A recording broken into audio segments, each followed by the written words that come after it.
You are now listening to FNB Radio.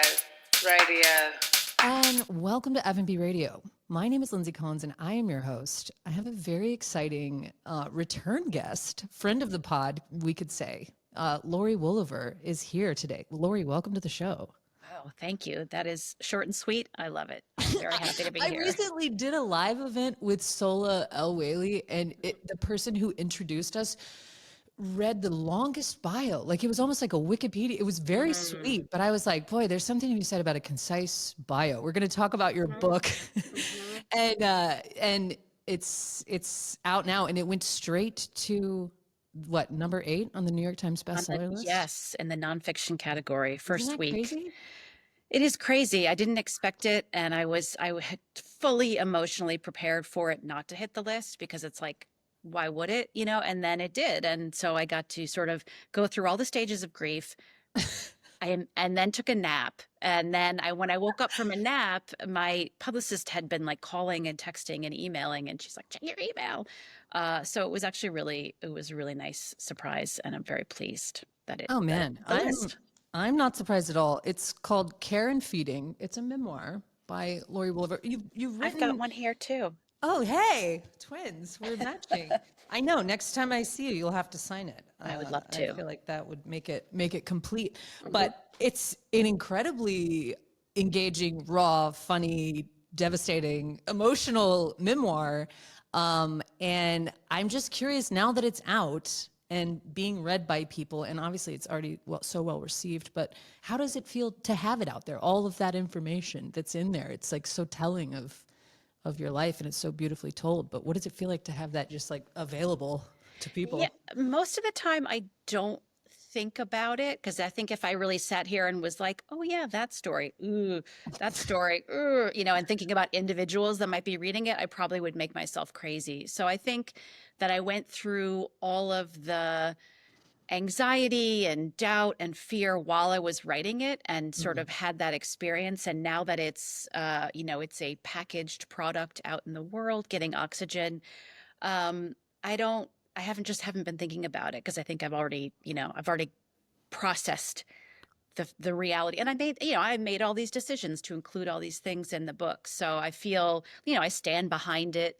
And I have to say, for the most part, people have been polite, or maybe I don't know what, but people are not really coming up to me and being, with a few exceptions, no one is being like, hey, that was really weird, that thing. There was one event that I did, a book talk in a library, where the woman that was hosting it sort of listed, like in rapid succession, some of the most kind of horrifying details from the book. And I was like, well, I did them. I wrote them. I put them in there. Like, this is all fair game. But I was like, it sounds kind of fucked up when you're just listing them in order. When you just list the low light reel, it's like kind of, you sort of miss the point of the whole story. I think. Yeah. But I was like, well, those are all true stories. They're all in there. So, there's more to it than just like the weird encounter with the guy in Tokyo, or there's like, so yeah, I'd say that it feels fine, and I feel,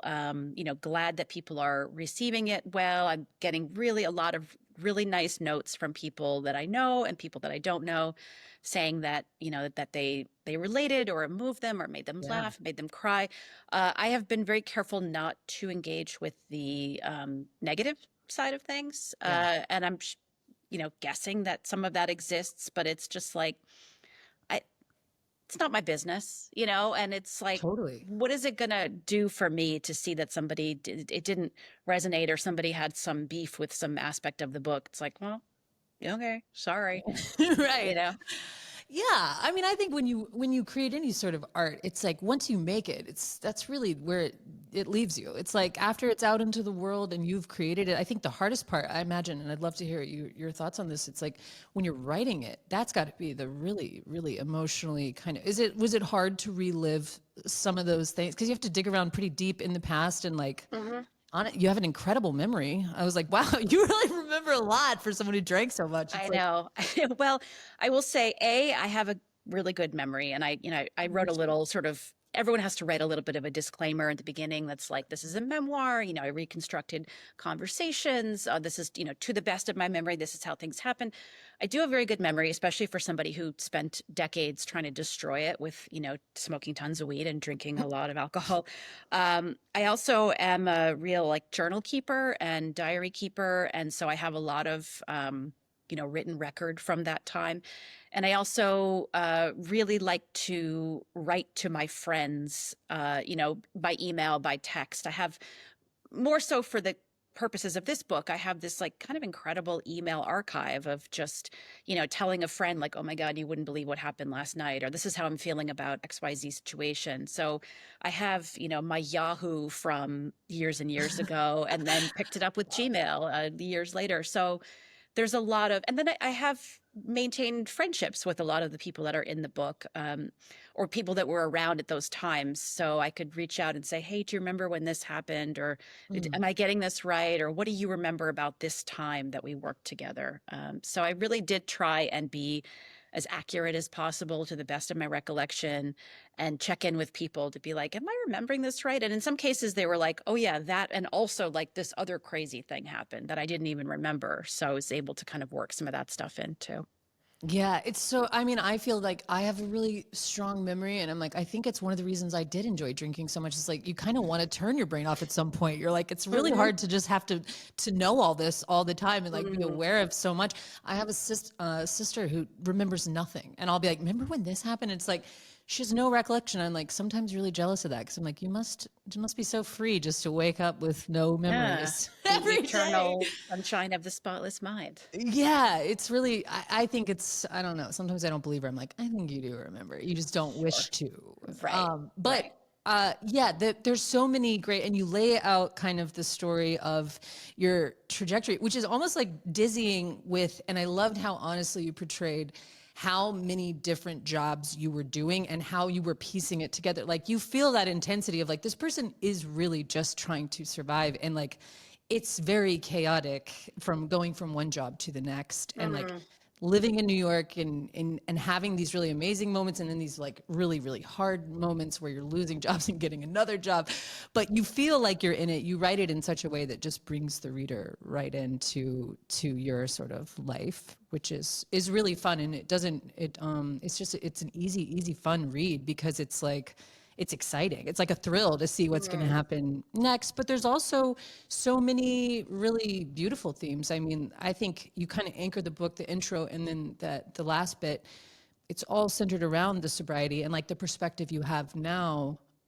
You can look at all of those things and be like, whoa, this is a hard thing to watch, but it makes you who you are. And I think you tell the stories in such a really compelling way. I mean, there's some great stuff in there. Were you nervous that people that you knew, it's hard to put people on blast like that, because it requires telling the story, and it requires the detail to pull you in and give it context. Yeah. But there's so many people involved. I feel like I would always be too afraid to write the real story, but you did in such a bold way. How did you come to terms with what you wanted to include, and what you were like? Did you keep anything back that you were like, this is somebody I really care about, that I can't put this in there?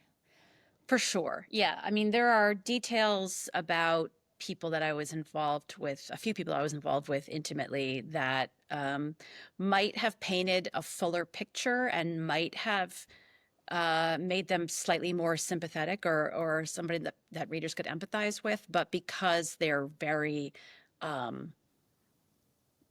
specific and distinct, and in some cases not all that flattering, or just very, very private, it was like, I'm going to leave that part out, but I'm going to tell you how I experienced this person. I've had a few people say to me, oh, Jack, what an asshole, who was a person that I was involved with in the second half of the book. And he could be, and he can be, and he was in some ways, but there's more to him. But in some ways, in order to protect him, and in some ways just to sort of, protect his privacy, and just to serve the narrative too. The book came in 112,000 words. And I think my contract was for 90 to 95. And I was just like, really at some point you have to kind of make hard decisions about what to keep in and what to keep out. But Yeah, and then there were people, Jack in particular. I said, I'm writing about this time in my life that you were a part of, and if you want to take a look at it and weigh in, and let me know if you think I've done an accurate job. And he said, no, I don't want to. I don't care to read about myself, so I'm just, you do what you want to do. So I was like, great. Yeah. I mean, that's a case where you're like, okay, well, this person's never going to read it, so I don't really have to worry about it. And he was given the opportunity to read it. Yeah. Yeah, Mary Karr's book, The Art of Memoir, it was extremely helpful in starting this process. And really, I kind of kept going back to some of the principles. It covers every aspect of writing a memoir, but what I found so useful more than anything else was her advice about writing about people that people that are in your life.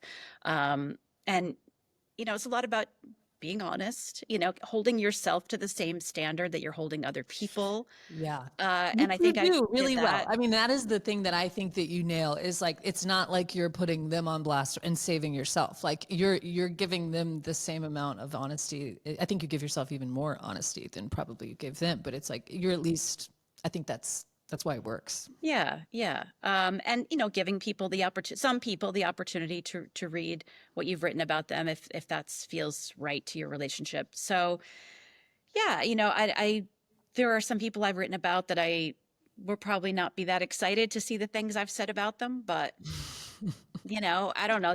I guess it's a reflection of the relationship or lack thereof that I have with those people, that it's like, well, it's all corroboratable, and I've changed a lot of names, and I've changed some circumstances and timelines in order to keep people anonymous, more or less anonymous. So, but it's like, if you knew the guy that didn't smell great, you back in that time, you know who I'm talking about. You know who you are. Yeah, you know who you are if you're reading this. Yeah. I found it particularly interesting, the dynamic between your relationship with Mario Batali, because you really show what a chaotic and damaging character he can be, but also at the same time, you're very aware of how much you have to gain from working with him and being with him. And like, I think a lot of times in my own experience in restaurants, it's like you work with people who are maybe problematic or end up being very problematic. It comes out that they're problematic. I have a lot of conversations with former like coworkers where it's just like, they kind of go to the side of being like, everything was bad. And I don't think that that's always the case. I've always had a hard time with being like, oh, I hated my time there. Like, or being like, letting that kind of negative things and these horrible things that happen to some people just totally color the experience. But I think you do a really good job of like highlighting the full complex picture of what it looks like to be in that environment. And it was such a specific time in restaurants. But it's interesting because it's like he has this little nickname for you, and you can tell there's so much affection, even in a weird way, for you and the job that you did for him in your relationship. But in the end, it's like, it's so heartbreaking when he's just like, oh, I got an upgrade. There's a line where you get the new assistant comes in and she's like, whatever, skinnier and whatever, hotter, I don't know. Yeah. And it's just like that sort of, in the end, I'm like, that really put a punctuation on how he observes people or how he interacts with people. And I thought it was like cool that you do portray some of the like, and at some point I was having fun. It's like complex, of course, but Yeah. you don't just, I think some people would have taken a character like him, who is so huge in the media and has all of this, since then, such a fallout, and just been like, easy to just be like, he's just a complete monster and here's why. Yeah. And you don't do that. And I'm curious how even now, you explain it in the book in a way, it's like implied, but like, what are your feelings about him now? Oh gosh, nobody has asked me that, and I don't really have like an answer at the ready. I mean, I think it's, whew, I have no desire to have a relationship with him. I do believe the things that have been alleged about his behavior. There is a documentary called Batali, The Fall of a Superstar Chef, Mm. that came out in 2022 that was, didn't get a lot of attention. It was sort of a victim of the streaming consolidation that was happening at that time. So it kind of came and went without a lot of fanfare. But it is streaming on, I think, Discovery Plus or, Prime, whatever. People can see it easily. And because of the things that I learned from the people who were brave enough to go on camera and talk about them in very frank ways, I don't, that is not a person that I want to have a relationship with, Yeah. despite the fact that I can recognize that we had, a good enough working relationship, obviously not great, but good Mm. enough, and that he used his power to help me get a foot in the industry that I wanted to be in. So the level to which he has tried to atone for his behavior to me is like kind of unimpressive, Yeah. I mean, it's Yeah. and I get, Basically just to go away for a while and then try to come back and hope no one cares. yeah, it's just, and what I've had to really reckon with is like, this is I only get one vote about this, right? Like I can't Yeah. get caught up in trying to police other people's interactions with him or other people's willingness to support and engage with him. And I started out when he reappeared on the internet in, I think it was fall of 2023. I found it really upsetting that people that I knew were really excited and really willing to embrace his return to some form of public life. And it made me, I was making myself sick about it. And then it was just, I had to really take a step back and be like, okay, he's not for me. I don't support his return to public life, but I cannot get involved with how other people react to him. That can't be my business.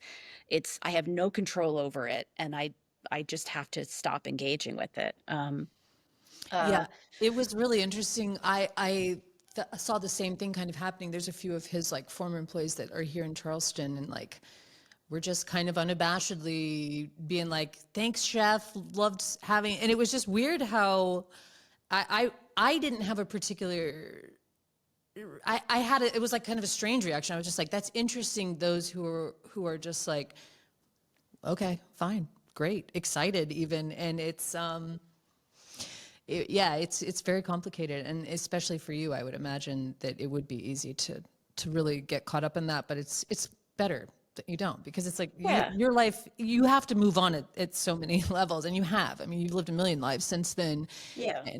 and it just was curious because I was like, when you read the first kind of parts of you starting to work for him until you see it all in full scope, it's kind of like, yeah, there probably was some like parts that you're like, yeah, I miss that, or I liked that, or I was happy that that happened. It's very complex to surgically remove these experiences in your Yeah. life with problematic people. But I thought it was great the way, just the counterpoint of how it was working with Anthony Bourdain, Tony, in this situation, because it's like that's not what he was. And I think it was interesting that you were expecting him to be that, and then when he wasn't, it was kind of like, oh wait, this doesn't have to be. Because what I love about the way you portray yourself and the way you are in this book is that you're just a person who really is trying to find their way and who wants to be loved, and is kind of like this tender person that's putting on all of these fronts to survive in these really intense environments. And so it was sweet to watch the reaction of like, oh, this person is nice to me and like a good boss, and like how different that can feel, and how that seems obvious, but it's really not when you're in it day to day with somebody like Mario Batali. When you're writing something like this and you're trying to decide like when to put this book out, or if you should write this book, or as a writer, was this kind of the next step that you wanted to take? Was this something that people were like, hey, you should tell these stories? How did the whole project kind of come into a manuscript? I mean, I've been sort of keeping track of, the sort of extraordinary stories or funny moments, for a long time. I've been kind of telling myself a version of this story for a long time and telling other people. I mean, I write about early on in the book, I write about, kind of singing for my supper, telling stories about this Mhm. family that I cooked for, or then later telling stories about, working for Mario. So it was always something that was in the back of my mind, like I should do something with this, whether it would be, an auto fiction or short stories or essays, memoir. There were all kind of things floating around, and there was always a reason to not do memoir, because it would be, make me really vulnerable. Mhm. There's most of what's happened in this book my mother never knew, and I just dreaded the idea of having to, like, share this all with her.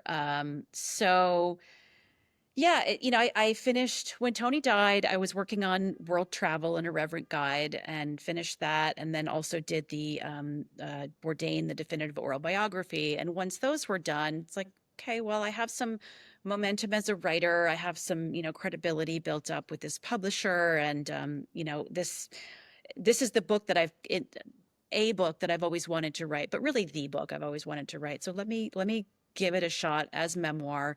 My mother had also just died, so then that Mm. sort of cleared the decks of, like, well, I don't have to, navigate those choppy waters of, like, "Ugh, here's what I've been up to for the past 30 years. Yeah. Um, for better or worse. So yeah, I thought, well, let me try it. Let me see if anybody is interested in this story. I think it's got legs, and I think there's a lot here. And fortunately, I found one publisher that was willing to take a chance on it. Wow. I mean, I think it is. So like, I don't like to use the word brave necessarily because I'm like, it's just a good story. It's just a fascinating, like interesting story. There he is. But it's, yeah, it is. It does leave you vulnerable, but talking about your life in general, I think that in essence, it doesn't have to be autobiographical, but I find that most of the best writing or pieces of art, like they have to do with your lived experience, whether you abstract that in some way or you just tell it right out. And so I think that I mean, that's why it's so compelling, and that's why and it's not just the figures in the book, because there's some very big names and there's all these notable things. And I think that that could easily just be that, but it's the stories itself, and it's told through the lens of someone experiencing this life. And especially in that world, which there's just so many parallels, I felt like, and I'm sure so many people that have worked in restaurants or worked in New York in restaurants can really relate to. You just do such a beautiful job of describing these environments, and like it's very palpable, the energy and the feelings. The writing is just so good. Thank you. So yeah, congratulations on it. I mean, it's got to feel amazing to have that. How long in total did it take you start to finish with this? Well, I'd say it took about 3 months to get the proposal to a point where my agent felt good about taking it out. And then there was a round of revisions on the proposal. The publisher was like, "We like it, but we have some concerns, and we want to make sure that that we can really hit all the marks that we're looking for." So then that was another couple of months. And then once they decided to make an offer on it, it was about 15 months of writing, pretty much, Wow. like full steam ahead. I was finishing up the Richard Hart bread book that I was working Oh on at the yeah. same time. So I was working on that. But once I finished that book, I didn't take on anything else, or I took on very little other work, because I knew that I had to really devote most of my headspace to this book. If I wanted it to be good, and I wanted to get it out on time, I had to really kind of clear the decks, which was the right decision from a writing perspective. Financially, it was a nightmare. Hmm. Yeah. But fortunately, I was able to borrow some money from my dad, and I have a boyfriend who was able to lend me a little money. So it was, but it is not a financially great way to live, but I don't regret it, and I'm very fortunate that I had a little bit of a safety net. Yeah, I love the transparency around that because I'm like, I think a lot of people, especially it's like if you've had books on the New York Times bestseller list before, you've written so many high profile books and co-authored so many books that have been so successful. I think people assume that you're just rich and that you just sit around and like, I'm like, I don't think a lot of people really put thought into like how not lucrative or how like fragmented the times that you're getting paid and the times that you're not getting paid, and not knowing, like you said, if it's going to be a success or not. It's like you took all that time and then you don't know. Luckily, it is a huge success. And you said you were surprised by that. Did you really just prep yourself in case it didn't? Or were you just like, I want to be unemotional about this so that I don't get my heart broken? Or did you kind of know that it would probably do well? I really didn't, having had the two, the World Travel and Bourdain, both, they hit the New York Times bestseller list. And so that became my sort of baseline of expectation, which was, when you co-author a book with the Anthony Bourdain, like it's a different level of interest from the public, right? And even though, because the very smart marketing people at Echo put the word Bourdain on the cover, because that happens to be the title of one of my books, like I knew that there was no guarantee. And my boyfriend, who is very pragmatic person, not at all in the food world, has written books, but academic books that, if they sell 500 copies, it's like a huge success. So he was, and I said to him at some point, like, I'm going to be really disappointed if this book doesn't, this is like a year ago, I'm going to be really disappointed if this book doesn't hit the bestseller list. And he's like, it probably won't, which was like a little bit harsh. But one of the things I really value about him is he's like allergic to bullshit and is never going to gas you up in a way that's not totally sincere. So I know when he says something that's nice, I'm like, oh, he really means it. He's not just, blowing smoke. But he was like, it probably won't. And for you to, to base your feelings about the success of this book on that one metric is probably setting yourself up for disappointment. So like, write the best book that you can write, do the best that you can to promote it, but like, don't, if it doesn't hit the bestseller list, doesn't mean it's not a good book. So I took that to heart and was like, yeah, maybe it will, maybe it won't. There's a lot of books, I'm just one person.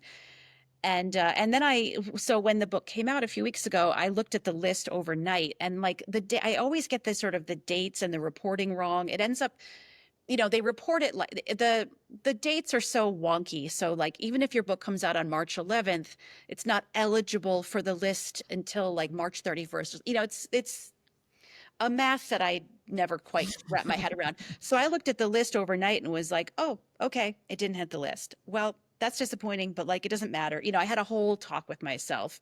And then the next day my publicist was like, the list hasn't come out yet. Like, we don't know if it made the list. You're like, oh, well, that explains it. That makes sense. So, and she was like, listen, don't get your hopes up. Oprah just announced a memoir that's going to be her next book, book club pick. And there's all, Ione Skye and all these other big nonfiction books have just come out. So like, don't get your hopes up. The book has been selling well, but like, you probably aren't going to hit the list. So, and again, there's so many incredible books and so many incredible writers in the world who don't get close to hitting the New York Times bestseller list. Doesn't mean they're not great books or they're not successful books.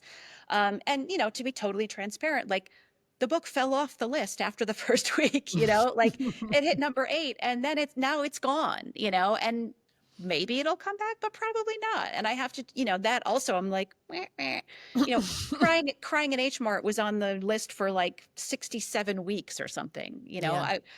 I would like to be the next Crying in H Mart. Doesn't look like it's going to happen. Maybe. I mean, there's still time. There's still time. Come back.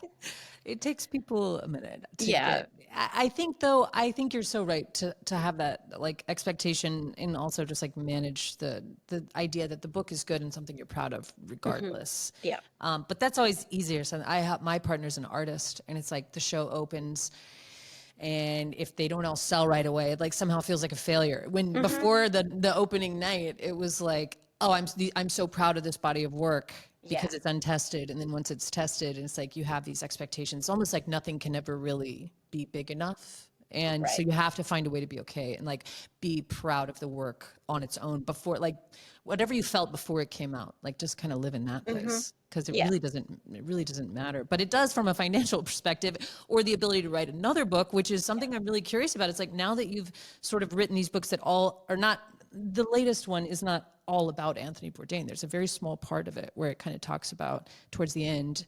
And I liked that it was concise about him and not like, it was supposed to be about you, and it is about you. And I like that it didn't lean too hard in that direction. But I'm like, how do you feel about what you'll do next? Or like, how are you like, whoa, does this leave me in the food realm forever? Do I move out of the food realm? I, as someone who have been in food forever, but am now really not in the food space, and finished writing a book that was in the food space that I'm kind of like at this point feel really disconnected from. You know what I mean? Like, I'm like, my life has moved on, and so for the better. And it's just, it's great. But I'm also like now exploring the ideas, like I could write about anything really.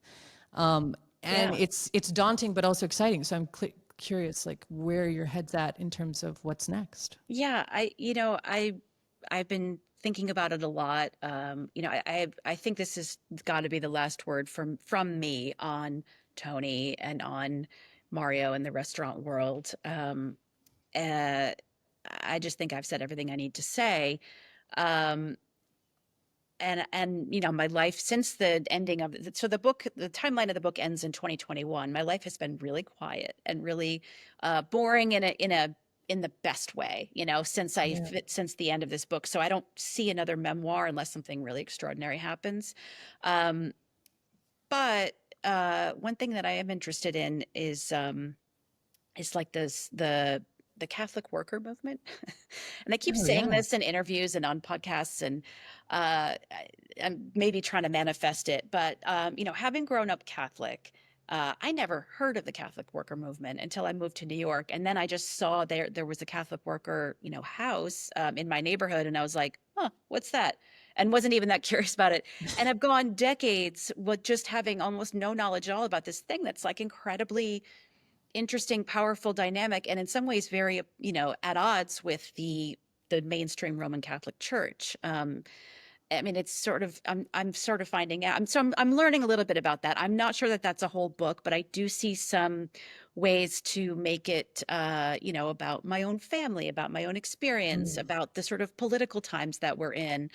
So that's a possibility. And I'm still, talking to people about doing collaborations with cookbooks. I don't ever see myself writing my own cookbook. I don't have a body of work that distinguishes itself enough to be a cookbook. I just make burritos for my kid. I make like oatmeal, and I follow other people's recipes. But I'm working with Chef Ryan Bartlow in New York. He has a restaurant called Ernesto's, and he's opening up a second restaurant very soon called, I think it's called Bartolo, which always just makes me think of the baseball player Bartolo Colon.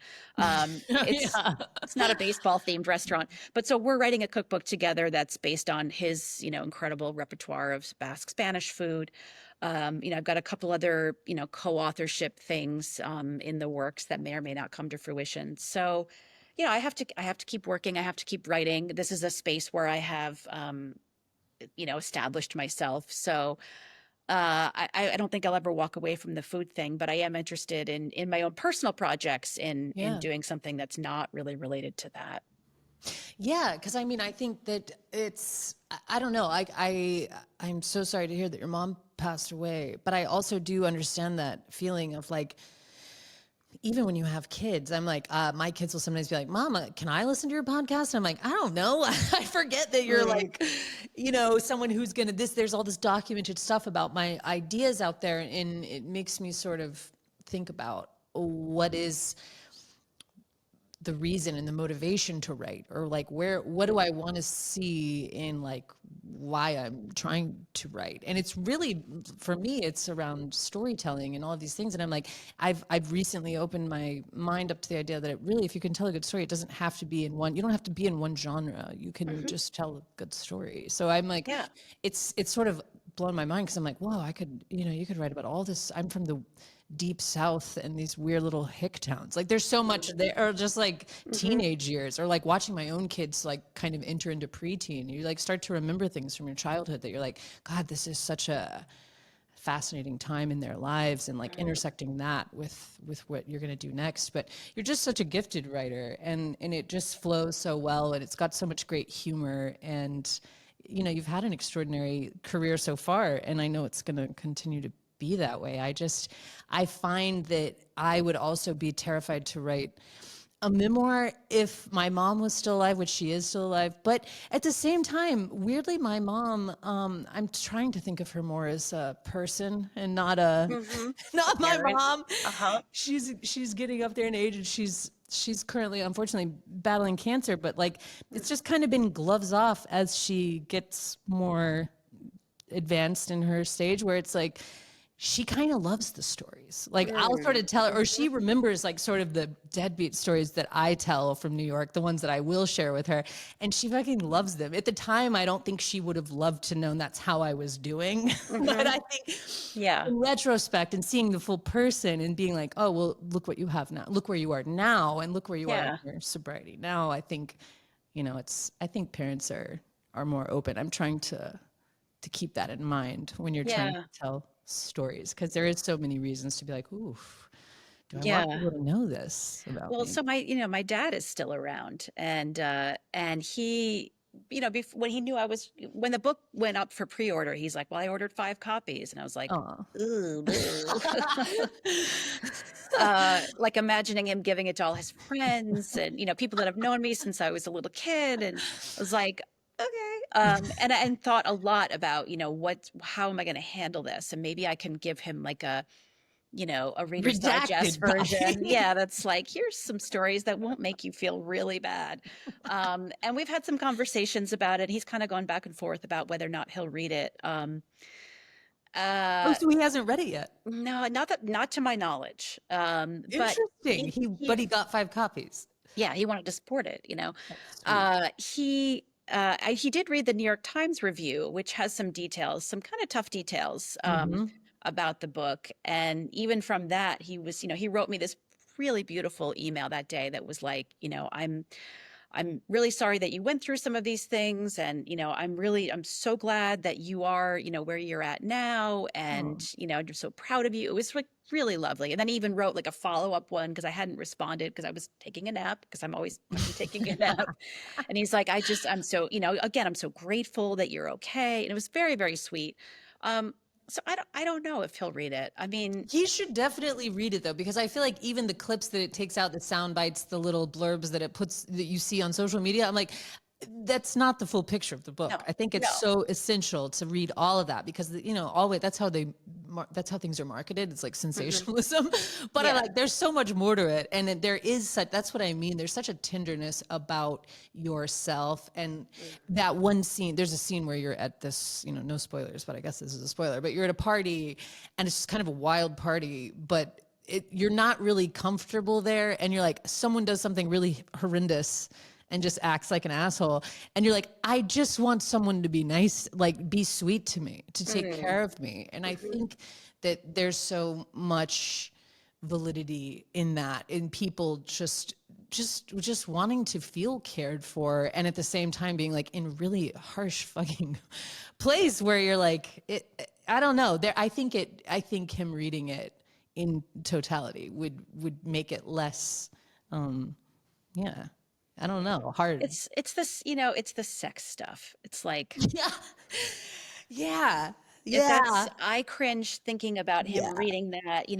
When I go visit him, he's really into Yellowstone because he's, a boomer white guy Yeah. of a certain Yeah, age. And sure. so I got him like the Yellowstone box set for Christmas. And he was like, you could not have gotten me a better gift. Like it made him so happy. And he'll Sweet. just like call and talk about episodes of Yellowstone. And, it's just, so when I go visit him, we'll sit and watch like 4 episodes of Yellowstone. And there's Yeah. some weird sex in I that haven't seen the show, series. but I feel like on any television show now, it's like you're watching it with your parents and you're like, this could take a turn at any point. Yeah, like I'll just say that there is a hospital scene.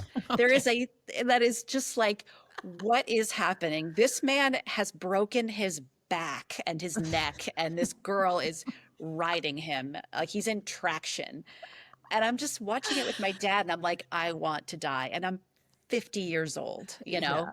So the idea of him reading about some of the, stuff that I got up to, especially as a married person, Yeah. is but whatever, life is short, and it's like, we don't have to talk about it. We certainly didn't talk about the sex scene in Yellowstone. Right. We both just kind of sat there like, "Ugh."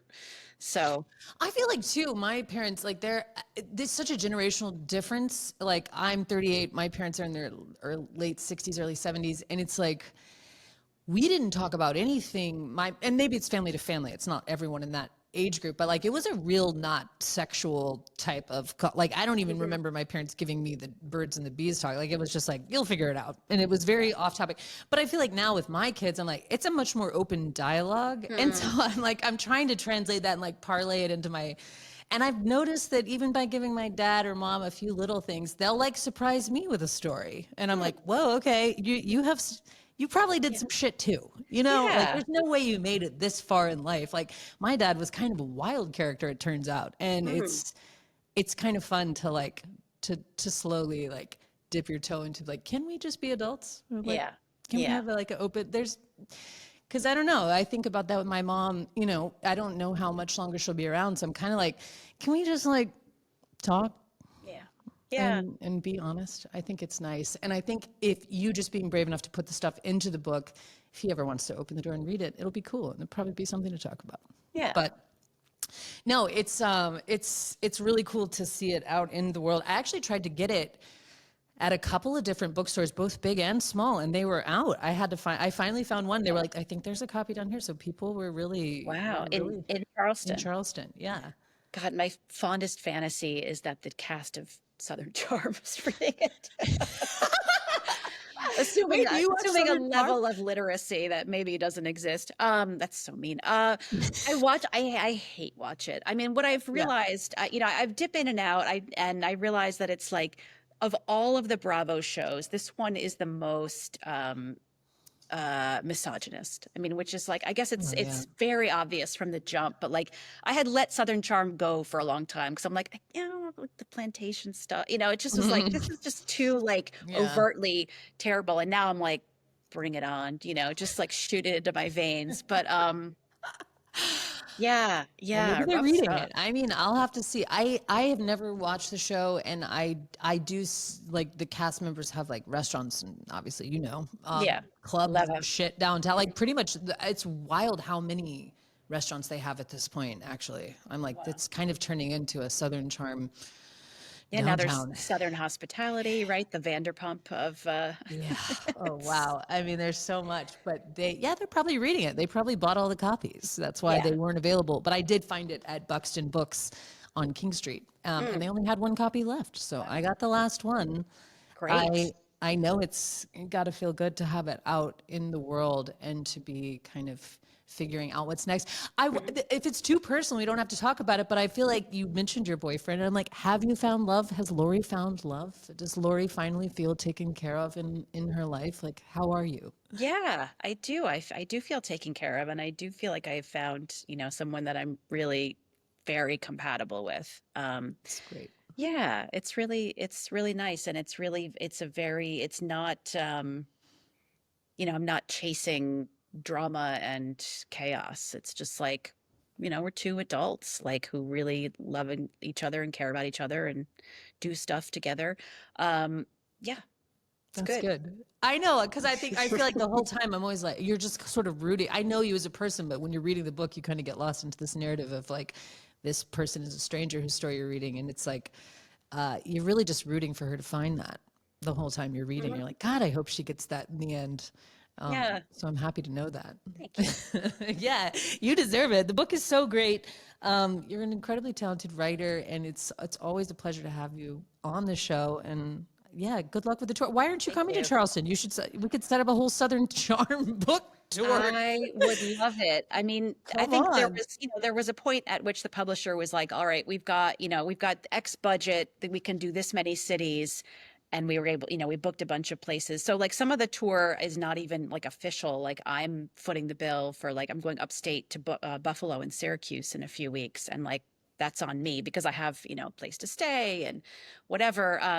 So yeah, I think it's just a matter of economics. My hope is that because the book has been doing well, that they might consider, giving, putting some more money toward a tour. But, I'm very open to, I've never even been to Charleston. So I do feel like, yeah, I'll come to Charleston. I've gotten a lot of people from Nashville saying I should come there. And You should. And wait, I thought in the book you're in a bathtub in Charleston, South Carolina, helping some. Is this is a changed location? this is a changed location in order to preserve the innocent? preserve the Protect the innocent. Yes, I was wondering yes. about that because I was like, who is this person? I actually had it all sorted out in my head who I thought you were talking about. Like the name started with a C as well. And I was like, I didn't know she worked on that book at all or Yeah. was even in the running.